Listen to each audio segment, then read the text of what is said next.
Hello friends, welcome back again to my channel and I am Ashik. Let's continue the series on Python. At this point we have complete a lot of stuff with Python. Like we have complete operators, we have complete functions, which is inbuilt functions. There are a lot of things I have completed till this point. So now it's time to talk about the more things. We are going to big codes. So don't worry, it is not a big code like to make a game. I am just going to write some codes which is more than one lines. Till this point we have write some codes on the IDE console. But today I am going to talk about the Python file. What does mean by Python file? When you talk about the Word file, that means that will be the extension of Word file will be doc file. When you talk about the PDF file, then the extension of PDF file will be PDF. When you talk about the audio file, then the file extension will be .mp3. But when you work with a big project, then you will need some files, and that's why you have to know about the Python file. What is the Python file? The extension of Python file is .py.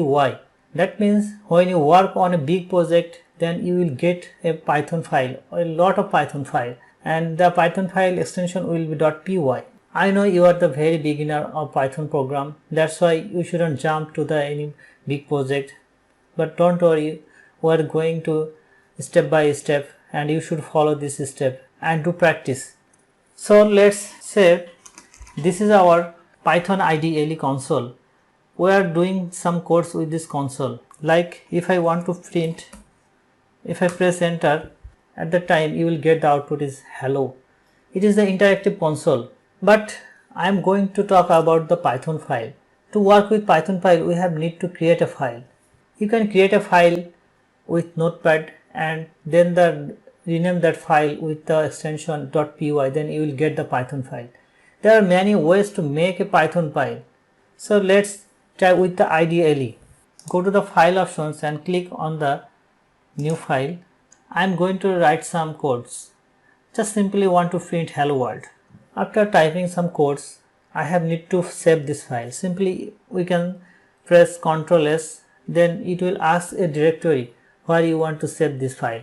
I just want to go to the desktop and I have already created a folder with the name of Python, and within this folder I have need to create a file name like demo, and it's very important to put the Python extension file name .py. And if I press enter, then you can look at the top of this option that it is showing that the file name is demo.py. And after saving this file, I have to run this file. But how can I run this file? Simply I can go to the run option and click on the run module. Look, the output is here on the console of IDE. Not only with the Python IDE console, we can also run with the command prompt. Let's open command prompt, and I have need to go to desktop and the folder name is Python. Now I am in that folder where I have saved my Python file in earlier.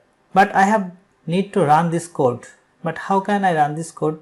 At first I have need to type Python, and after that I have need to type my Python file name demo.py, and if I press enter, then look, the output is also present on command prompt. There wasn't any error with the command prompt when we run the Python file, because if you remember, while we are installing our Python on Windows, we have added the environment path, and that's why we didn't get any error. So now I can back my IDE console. This is the file name which I have created already. I just want to create some multiple codes here, like x equal to 6, y equal to 9, and I just want to add them together. The output will be z and x plus y. After adding this, I just want to print this output. If I press Ctrl S, then the file will be saved, and I just want to run this code. I can run this code by click on this run module, or I can press the F5, then I will get the output on my console. Look, the output is 15. But when you work on big project, then it is not easy to work with this IDE console or command prompt. At that time we have need to use an IDE, which is Integrated Development Environment. There are many types of IDE in the present market like PyCharm, Sublime, Atom, but I like to use PyCharm. So at first I need to open PyCharm. It's a JetBrains product and I love to use PyCharm. There are many features which is present with PyCharm. If you didn't install PyCharm on your system, you can follow my previous video about installing PyCharm, which link I will give in the description box. So after opening PyCharm, then I will get this opening console. Here is some project I have already created in my PyCharm. If you don't get any project, don't worry, you just go to create an project, click on this, and you have just need to write the project name. I want to create demo project. If I click create, it will take few times to open your project. PyCharm IDE is big application, that's why it will take few times to open. You can use Sublime or Atom, that is lighter than the PyCharm, but I love to use PyCharm here. In our future video we will work with PyCharm. So my PyCharm is ready to work.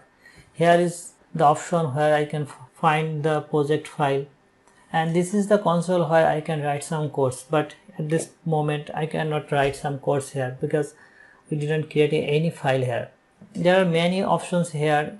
By this option you can do some perform here, like if you want to get another settings, like if you want to change your font size or color, then you can go to this setting options and there are many settings here you can change. But I'm going to create a file. If I right click on my project name, then here an option is new, and after that option I can get the create a option which is called file. By this clicking I can create a file, or if I go to the Python file, then by default it will give your extension .py, and I just want to create a demo file. After typing my file name, I just press enter, and look, the demo.py file is already created after pressing enter. Now it's time to write some code on this file. So I just go to the previous file and copy those lines and paste here. So it's the time to work with PyCharm. Let's run this code. But how can I run this code? If I go to the run option and click simply on the run button. After clicking run button, it will ask for your file name. I just want to run the demo file. If I click on the demo file, look, the output is here and it is showing the output is 15. So the PyCharm IDE is working. One advantage is using IDE, which is debug. When you talk about debug, that means you can trace your code. What is happening here? What's going on there?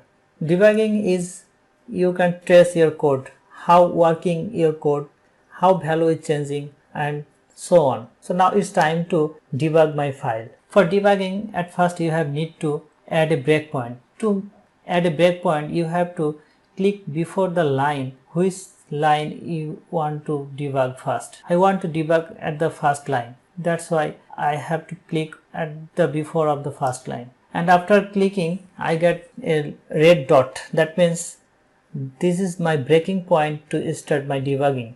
To start debugging, I have to go to the run section and click on the debug. And I have to need to select the file name demo.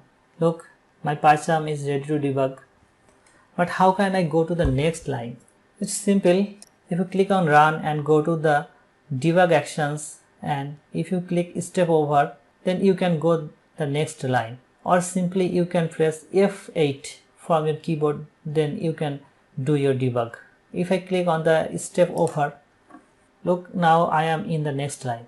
But after clicking debug, look at the variable options. Here is saying that x equal to integer 6. That means your x value is integer and the value is 6. That means the data type of x is integer and the value is 6. If I press F8, then I can go the next line again, and at this time, and it is saying y is also integer and the value is 9. If I press F8 again, then it's saying the z value is 15 and it is also integer value. And finally, if I press F8, then it is printing and there is no error in this code. If I get any error, you will find the line number where the error is present. So why I use debug? Imagine you work in a big project. There will be a lot of lines, like 1000 lines, and you will get bugs and you don't know where the bug is present.